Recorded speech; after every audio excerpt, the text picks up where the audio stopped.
Welcome to Setting the Stage. I'm Brooke Savage. Orlando Fringe Fest is in its second week. Jennifer Gray is among the lineup. She's here to tell us all about her show. Jennifer, thank you so much for joining us. Thank you so much for having me.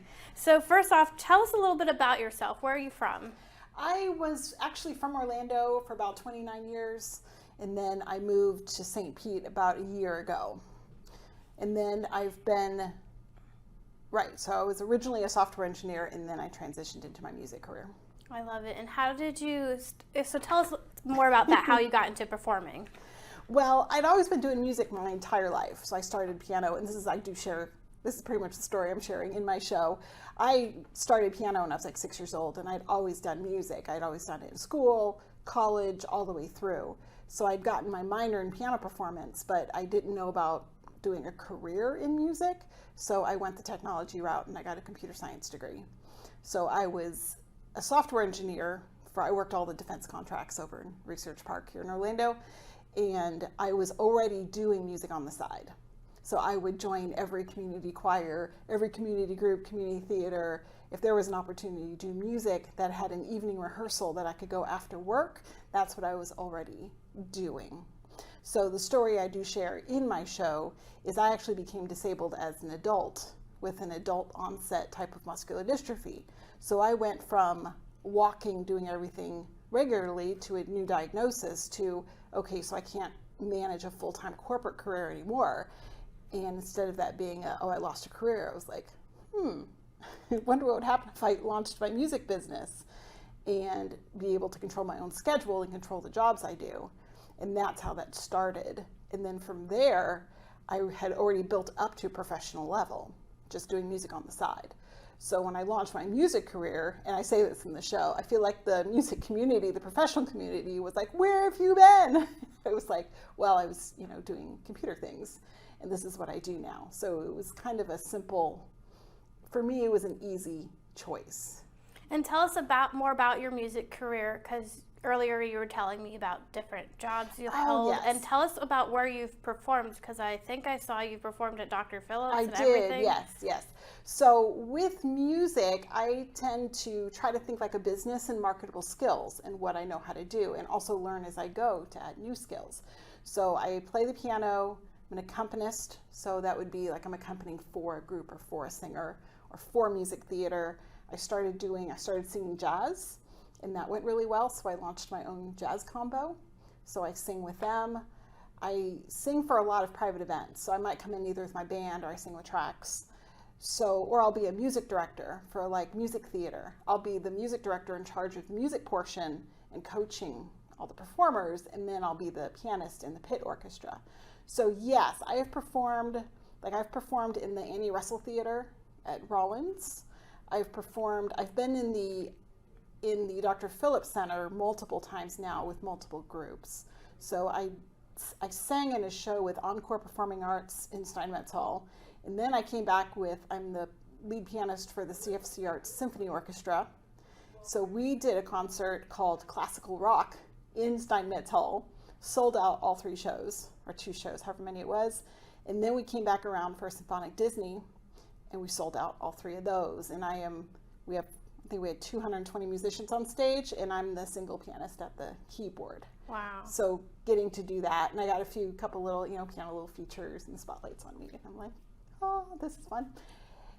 And then I'm trying to think where else. I think that's the big places I've been. I've done a lot of like convention work, and you come into a ballroom and do weddings and things like that. But I would say Steinmetz Hall and Dr. Phillips Center has been one of the highlights for sure. I know I played in the pit for a show with the Orlando Ballet, so we were in the main theater for one of those, again with the CFC Arts Orchestra. So, and then I started getting into commercial modeling, which really doesn't have anything to do with music, but they saw I was comfortable on stage and comfortable on camera, so I started booking those gigs too, which is not really with music, but I think that kind of sums up most everything I do. I do teach private lessons in between everything else because I'm good at that. I do a lot of accompanying for the schools. So Orange County Public Schools, I'm an accompanist for them. So I'll be the accompanist for chorus or solo and ensemble where the band and orchestra kids are playing solos for a judge. So a little of that. So kind of whatever, I always joke and say whatever people will pay me to do, that I will do. But I find there's no shortage of work. Yes. At all. That's very impressive. I love hearing all that. Tell us more about your show, Life as My Favorite Obstacle Course, Yes. with your service dog, Tonka. Yes, Life is My Favorite Obstacle Course. I always laugh because people said, where'd you come up with the title? And I've had that title floating around for years now, because I would jokingly, because I have, a sarcastic streak, I would jokingly refer to that, and something would go wrong, and, a shopping cart would be in my way, and I'd be like, dang, obstacle course again. And it started, I just kept using that phrase. And then someone once asked me, they're like, you should write a book. And I said, I am. It's called Life is My Favorite Obstacle Course. And that's how that started. And it's literally, it's not a far reach to find a creative title. All I'm doing is explaining how my life goes and the difficulties I deal with and how I deal with it. And even the title kind of gives a sense of humor, just kind of shows how I handle life that is not easy at all. So that's where the title came from. And the show literally is me just sharing my personal story, how I started with music, how I became disabled, talking about that, talking about Service Dog, and then throwing songs in the mix that just go right along with that. The title definitely is catchy. I was telling my coworkers about our interview, and as soon as I told them about the title of your show, they would always laugh. So. Yes, I actually get the exact same response from every single person I tell the title to, and they always laugh and go, that's perfect. That's almost 100% consistently, that's the response I get.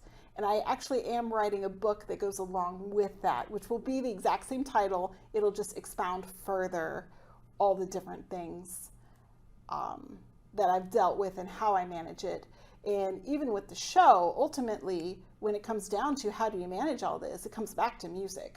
It comes back to, I have something that I love so much that, if I have to hire someone to piggyback carry me up a utility ramp to get on a stage, then I will do that. And that is not a maybe, that I have done that before. So I've absolutely figured out different ways to get on stage. And I also talk about, the show is a lot about advocating and educating. I use that phrase often, about sharing with other people the difficulties that go on, because change will not be made unless someone actually goes out and makes it. And if you don't, it's not even just make a thing about it. If you don't educate other people on what the problem is, you will not find a solution. So I find it's important for me, when I go out in public, even when I go to the grocery store, I'm not going to just immediately get angry because something doesn't work and, well, this isn't fair. I recognize immediately that it's not fair. Like, that's not the point. And then I will always try to go speak with a manager, speak with a store owner, speak with someone and explain why we need it. And I found I've gotten more done that way. Now, sometimes you have to, sometimes they don't want to, and you have to play a little bit of hardball. If someone is breaking a law and discriminating against you, there is a time and a place to put your foot down and be like, no, that's not what we're going to do. And I've had to do that sometimes, but even then, usually when they see what I'm trying to get and they realize I'm not trying to be mean, I'm just trying to advocate for myself and say, no, this is a right for me. And I will fight for that until I get that. So talking to people about service dogs. So all of it is just, advocating and educating is incredibly important for me. That is incredible. And I noticed that you have songs from all different genres. Do these Yes. songs represent you? Is that how you chose the songs? Yes, I chose the songs because this is what I'm singing already. This is what I'm already performing in gigs. So I do find that the song choices in the show really do characterize me as a performer. So I'm singing, standards, jazz standards from way back when. I'm singing Disney tunes because that's one of my favorite. I'm singing show tunes from different shows. I even play a hymn arrangement in there that represents my faith, and I just, it's in there as a hymn arrangement. I play 3 piano solos at keyboard, and then I sing everything else with tracks. And yes, that does summarize my music style pretty accurately. That's incredible. And tell us about how your relationship with Tonka formed. Oh my goodness. so many things. So Tonka, there's lots of different service dog organizations out there, and they're all doing wonderful work. Tonka came from New Horizons Service Dogs. So I did not meet Tonka until he was done with training. So I had a friend who worked with them at the time, and so I applied, went through all the interview processes, and they find out what exactly are my needs. So we find out what exactly is my mobility, because I can stand and walk. I use that term loosely a little bit, and if I'm holding on to furniture, and they find out what are my needs, right? I can't pick things up off the floor very well. What are all the different tasks I need? And then they go back and look at all their dogs that are coming through training and say, ooh, this would be a good match. This one would be a good match. And then we did a team training where I think there were 16 clients at that time who were all getting matched with dogs. So we actually did 3 days of classroom before we ever met a dog to learn their language, to learn their commands. He was actually the first one they tried me with. They did such a good job that we were just a match made in heaven immediately. So it was really, really a precious moment, because the dogs they know who their handlers are. They know who their person is. And so they had been with their advanced level trainers, all the dogs in the kennels, and I call it doggy college, but it's their advanced training. So even Tonka, all the dogs were looking for the trainer. And then they had a time where they had us get on the floor and have some bonding time with it, because we have to bond with the dogs, otherwise that's not a right fit. So sometimes they'll swap dogs out and try different dogs just to match personalities. And literally there was a moment I'm sitting on the floor, and he's looking for the trainer, he's looking around, and he sees me, and he figured it out. He's like, oh, you must be my new person. And he comes up, I'm sitting on the floor, he comes up, all right, stay up and cry now. He comes right here, and he looks like into my soul. And then he comes up and he puts his forehead on mine. And of course I'm bawling at this point, and I'm just letting it happen. And he comes up and he puts his forehead on mine, and then he's like, you're my person. And the rest of that day, he would always have a paw on me. Wow. So he had figured out that was that transition. Like they pick smart dogs that are good problem solvers, and they're like, oh, okay. And so the rest, I have pictures where he's just sitting with a paw on me. And I think it was that first Friday, halfway through training, that they had me take him home for the first time. And I have that picture, he's in the van. And I remember when one of the trainers because I thought maybe we were just testing to get in the van.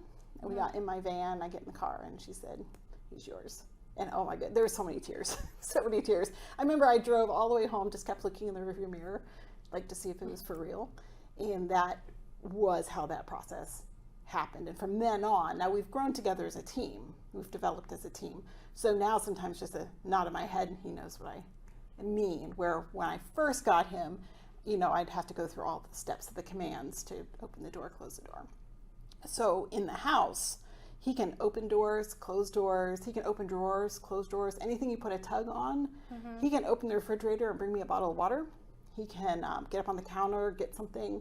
If I drop a fork, he'll pick it up and put it in the sink. He can do laundry. He can put the clothes, like if I get him started, he can take off pants, socks, pick things off the floor, put it in the basket, and then drag the basket to the wash machine. Now I have to be there guiding him. It's not like, Tonka, go do the laundry. So I guide him each step, and he can get the clothes in the washer and he can get them back out of the dryer. So he can do all of that, and he puts his own toys away, and he can pick up all the shoes. So whatever you give him, like, Tonka, get me that, or bring that to me. If I drop my phone, he picks that up. But I do joke in my show, I'm listing all his things, and I'm like, and he does my taxes. And like the audience, I feel that slight pause, because I've been telling them all these amazing things that they didn't think a dog could do. And I say that, and I hear the laughter, but there's always that slight pause, and that cracks me up every time.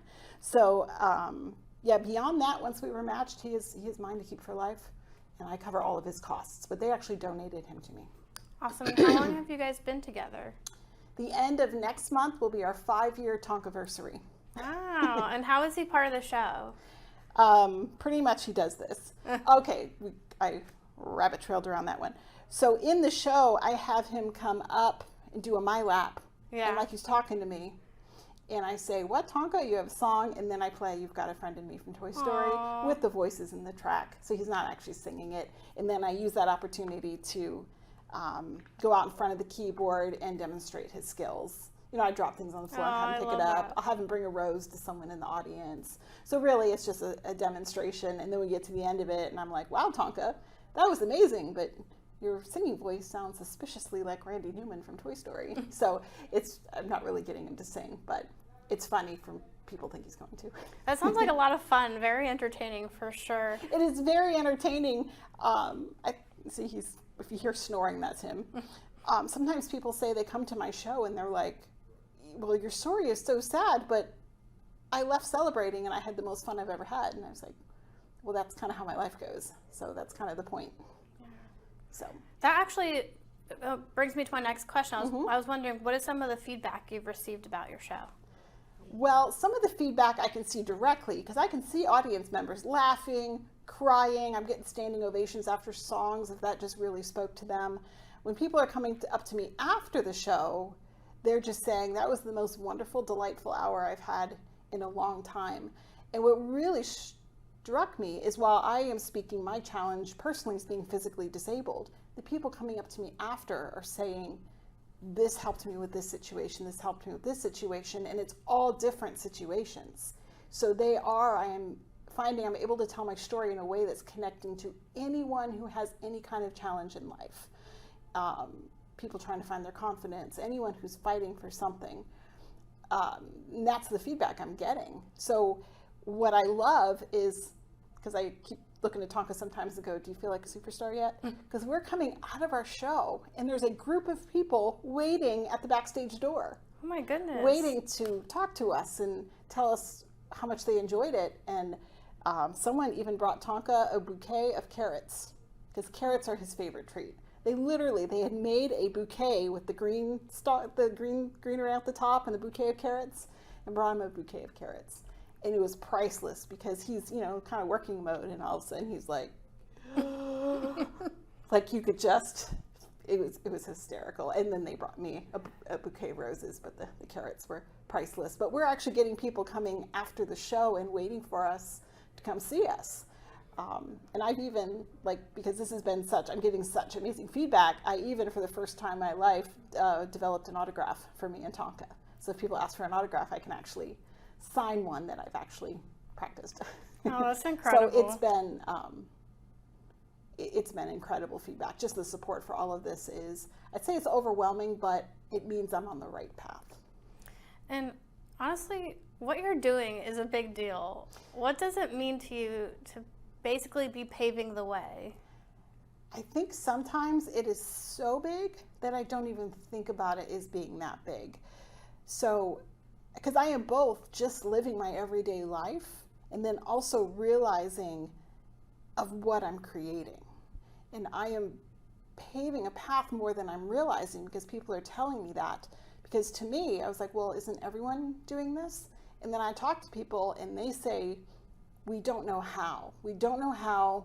We don't know how to interact with people how you do. We don't know how to put words together like you do. And you seem to have an uncanny ability to walk into a situation and both advocate for yourself and diffuse it all at the same time. And so I did not realize that I've been talking about doing this for years. I feel like everyone's actually been waiting for it. And that's a little overwhelming, but yet empowering at the same time, because it's not just me that I'm fighting for.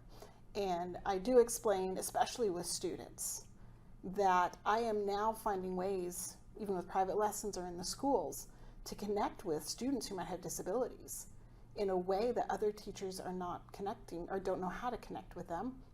And they're connecting with me and I'm able to advocate for them and able to show them. Sometimes just doing what I do and showing them that, hey, I'm in a wheelchair, but I'm still playing the piano like I always did. There's no difference. The only difference is that I'm sitting now.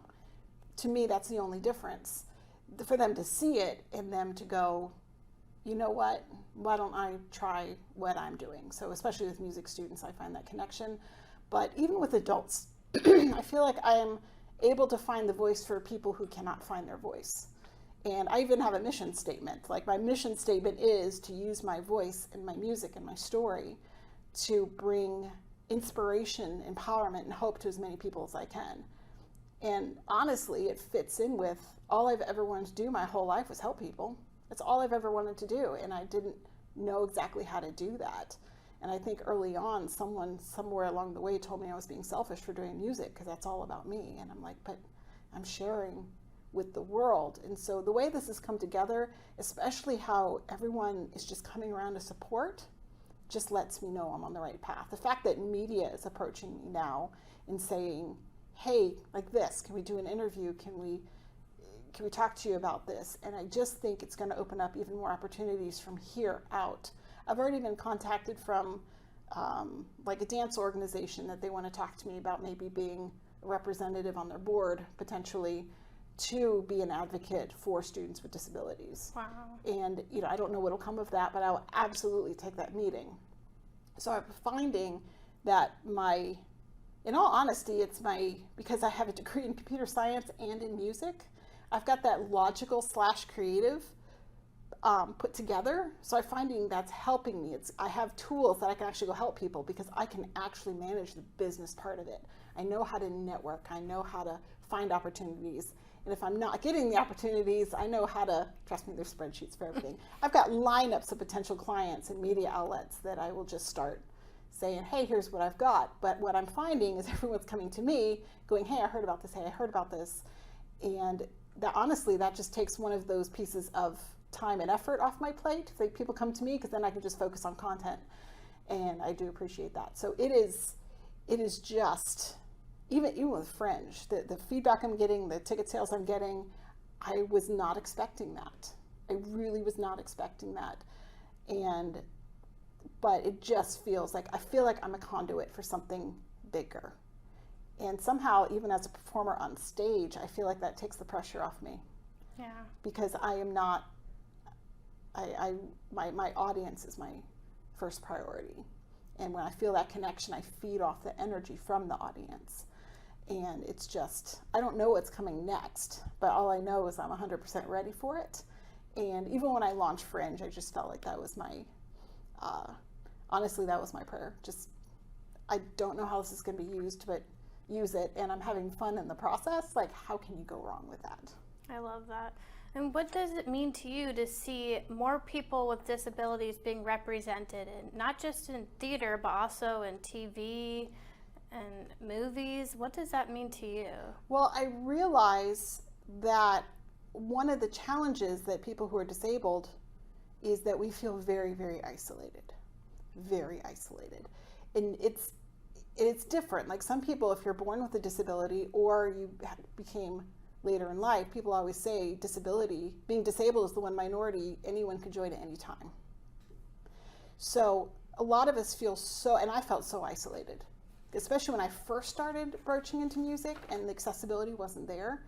I just felt completely alone in my battle. So as I'm seeing all these other people, that they're kind of feeling more free to be more seen, I feel less isolated. I feel like connecting in with that community.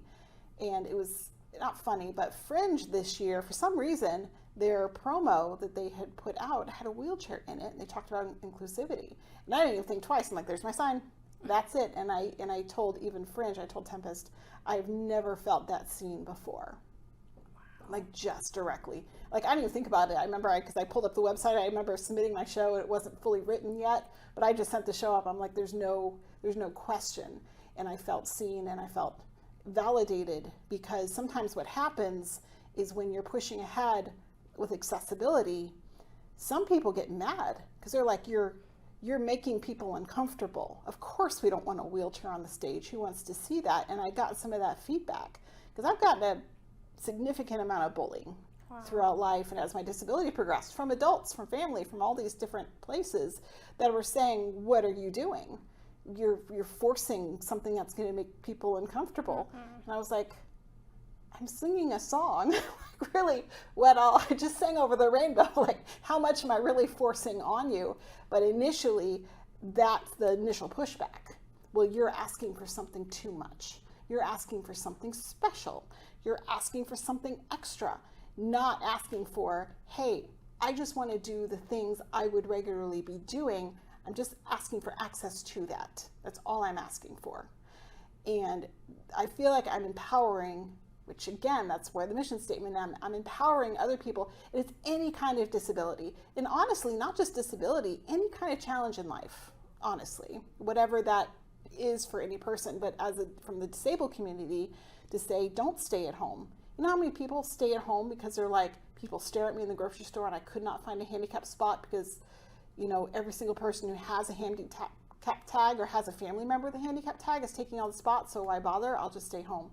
Or people come up to me and ask me the most rude, intrusive questions about my medical condition. They aren't asking anyone else in the store about their medical conditions, and they get so uncomfortable that they just stay home. And so now when I see people being represented, and I'm like, yes, they're not staying at home. They're going out and doing that. And honestly, the push, because advertising tends to just pick up on whatever the current need is, like whatever is the most marketable. That tends to be how that works. So the fact that they're seeing the need of accessibility and saying, let's promote this, let's encourage this, let's just put this front and center and say, there's nothing weird here. Literally, you have a kid who has braces. Why are we making a thing of this?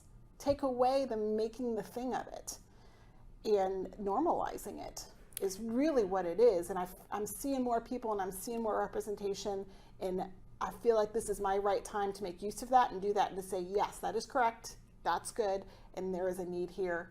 And I'm going to make sure you know that that's appreciated and needed.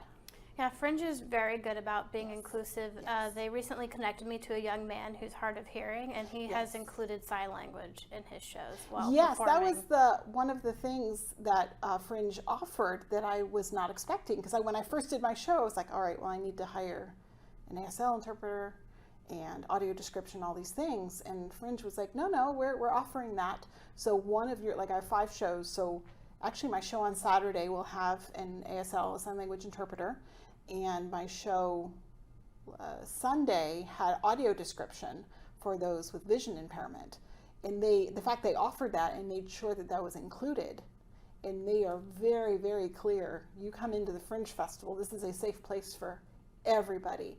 For me, I relate to being disabled, but the LGBTQ plus community, just people from all walks of life, hearing impaired. I'm seeing people with autism come in, neurodivergent, sometimes is what they'll call it, and they'll have a show, and it's a safe space to say, hey, you have every outlet here, and we will help you in whatever capacity is possible. And that is so important, and that I will support. Absolutely. And it's not just me fighting for it, it's for anyone else who wants that, and I just cheer them on. And just, like, I'm so happy to see, even if they're pushing outside their comfort zone, which a lot of people are, to see them push outside their comfort zone and be successful just makes me empowered too. And I love seeing that. And what would you like to see in the future when it comes to representation? I would like it to not be an issue. I would like it to not be something that has to be special accommodations for it. Here's one very specific thing I want to see. Currently, ADA, doesn't require, the backstage areas and stages don't need to be wheelchair accessible because that's not open to the public. Only places in the buildings that are open to the public. So what I want to see is either renovations being made or as new buildings are being made to automatically make the stages accessible. Because it might not be me, it might be someone who just can't go up steps, or someone a little bit older, or someone with a walker, or someone, any number of things. I'd like to see them just start out accessible without that having to add that as an extra special need that we need an extra layer for. That's what I would like to see, where it just becomes normalized. That is a great perspective. What's next for you after Orlando Fringe? I have no idea at this point. I've got 3 bookings for this show. In all honesty, I have no limits on that. Honestly, if I was dreaming up scenarios that I would want to do, I would want to be doing more interviews like this. I want to be involved with different companies. I would like to have a national tour where I take my show around and have a whole crew and add a choir, which I already have a name for because I already have that planned, and just add more to it and be able to include other people into the show. Like I always joke, people are like, what is your show like? I'm like, well, it's a cross between a cabaret, inspirational, motivational speaking, and a TED Talk. And I'm like, I want to do all those. So I don't know what's next. All I know is I am completely here and open for anything, but it needs to be on stage. It needs to be performing on stage. I love that for you. I hope you get that tour. You are so ambitious. I love it. Yes, I already figure out in a small capacity, I travel like about 3-hour radius, and I know how to hire a crew, and I know what I need. I literally just hire people who are really strong to be my assistant, and I will say, hey, like, especially if they have experience in patient transport, I'm like, you want to get me on a stage? Let's figure this out. So I literally just like hire the muscle. I call it that because I don't have the muscle, so I hire anyone who has muscle to help me in those capacities. So I have everything. I've got my wheelchair van. I've got a service dog. I've got everything really that I need. I need a little bit more assistance at home. So hopefully if I can get a show going and make enough money that I can then hire someone, because insurance doesn't cover it because I'm out doing these things. They don't cover home health for me. It's a backward situation. So I'd like to have a show that I can make sure all my basic needs are met and I have all the assistance. But I already do that, like the pieces are there. So if I find the opportunity to expand that, like I'm just ready for it now. Is there anything else you want to bring up about your show? You have 2 more shows this weekend. 2 more shows. So it's this Saturday is at 12:15, and then Sunday is at 3:20. The one on Saturday will have an ASL interpreter. I would love to sell those out. So I have, for the Saturday show, I have 22 tickets available, and for the Sunday show I have 20, which is not a whole lot, and I have a handful of comps, which those will all be given away too. That's just my goal for the last 2 shows. But in all honesty, this isn't a closing show for me. The Fringe is my launching point. Fringe was, and that's why I picked 5 shows. I wanted to kind of get going, work out some of the kinks so that I can figure things out, see how the audience goes with it, and then I hired a videographer to get promo video for me. So I'm ready to launch it from there. But 2 more shows left. 2 more shows to really solidify our Fringe run, which has been absolutely spectacular. I could not ask for more. And I'm just like really excited to do these 2 more shows and then really launch from there. I love it. Well, again, Jennifer Gray, she has 2 more shows this weekend, like she just mentioned. It's called Life as My Favorite Obstacle Course.